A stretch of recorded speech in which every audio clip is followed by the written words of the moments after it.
अस्सलामुअलैकुम viewers.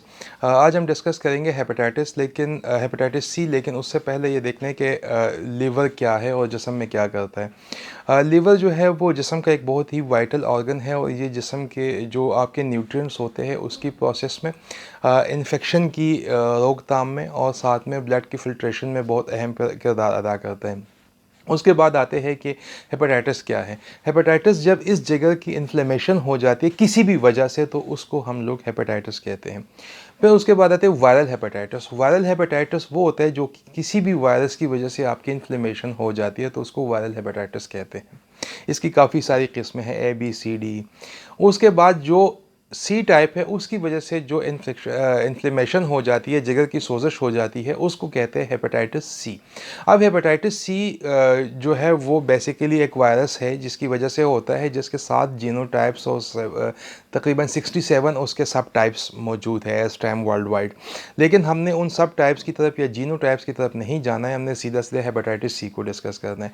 Hepatitis C जो है बेसिकली ये वायरस की वजह से होता है। जिस्म में आपको कहीं भी कोई कट लग जाए, ये ब्लीडिंग ब्लड से होता है। जब आपको कहीं खुदा न खास्ता किसी भी या बहुत ज़्यादा सर्जरीज हो या शेव के दौरान या किसी भी जगह पे कोई कट्स वगैरह लग जाए तो ब्लड के थ्रू जो है ये इसकी वो ट्रांसफ़र होती है दूसरे पेशेंट को जो नॉर्मल हेल्दी होता है। इलाज काफ़ी हद तक इसका मुमकिन है। 2 से 4 माह तक इसके इंजेक्शंस, एंटीवायरल टैबलेट्स, कैप्सूल, ये सारा कुछ मौजूद होता है और इसकी बड़ी अच्छी तरीके से आजकल इलाज हो रहे हैं। दो चीज़ें होती है, एक्यूट हेपेटाइटिस सी और क्रॉनिक हेपेटाइटिस सी।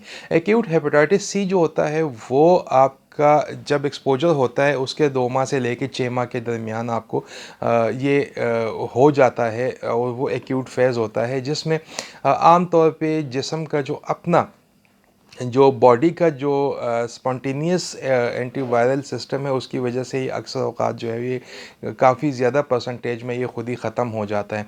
लेकिन जो बॉडी के ऊपर हावी हो जाते हैं, उसके इम्यून सिस्टम के ऊपर हावी हो जाते हैं, तो वो क्रॉनिक हेपेटाइटिस बन जाता है। क्रॉनिक हेपेटाइटिस में फिर आपकी अलामात उस तरह नहीं होती और काफ़ी लंबे अरसे तक आपको कोई अलामात नज़र नहीं आती।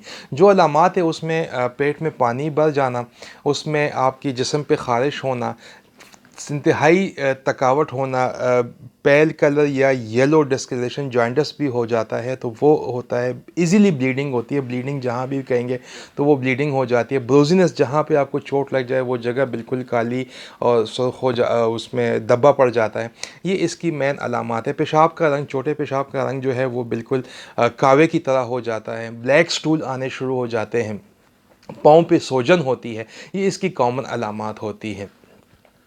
अब आते हैं कि ये डायग्नोस कैसे किया जाता है। आम तौर पे जब इस तरह की कोई अलामात हो तो अव्वल तो लोग जो है काफ़ी सारी मेजॉरिटी के लोग जो है वो अनडायग्नोस्ड है, क्योंकि ये एक्सीडेंटली अक्सर औक़ात डायग्नोज होकर कोई सर्जरी होती है, कोई मसला होता है, कोई डॉक्टर आपको कह देता है तो आप लोग ख़ुद से इसको इतना सीरियस नहीं ले रहे।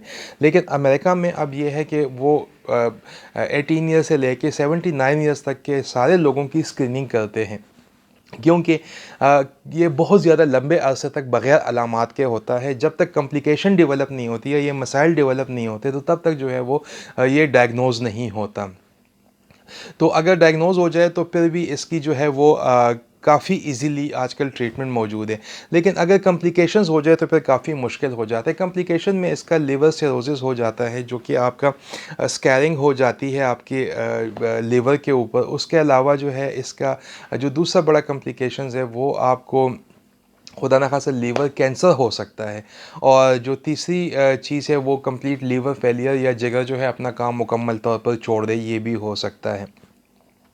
तो एसाइटिस जब डेवलप हो जाती है और ये कॉम्प्लिकेशंस आ जाती है उसके बाद काफ़ी मुश्किल हो जाता है इसको ट्रीट करना। लेकिन अगर पहले अर्ली डायग्नोस किया जाए तो बहुत ही इजीली ये क्योरेबल है। और इसके साथ साथ जो है आपको जो मैंने एहतियात बता दी कि हमेशा कट से लगता है, तो अगर आप बार्बर के पास जाते हैं, अपना शेविंग किट लेके जाए, आप किसी जगह पे जाते हैं, थोड़ा सा स्टरलाइज इंस्ट्रूमेंट अगर का कोई प्रोसीजर होता है या कोई भी नीडल्स जो अब आजकल तो बिल्कुल ही नहीं है, काफ़ी हद तक ख़त्म हो गई, लेकिन पहले ज़माने में ये होता था कि वो एक सिरिंज जो है वो मल्टीपल यूज़ेस के लिए होता था। अभी तो सारा डिस्पोजेबल हो गया, लोगों में अवेयरनेस भी आ गई।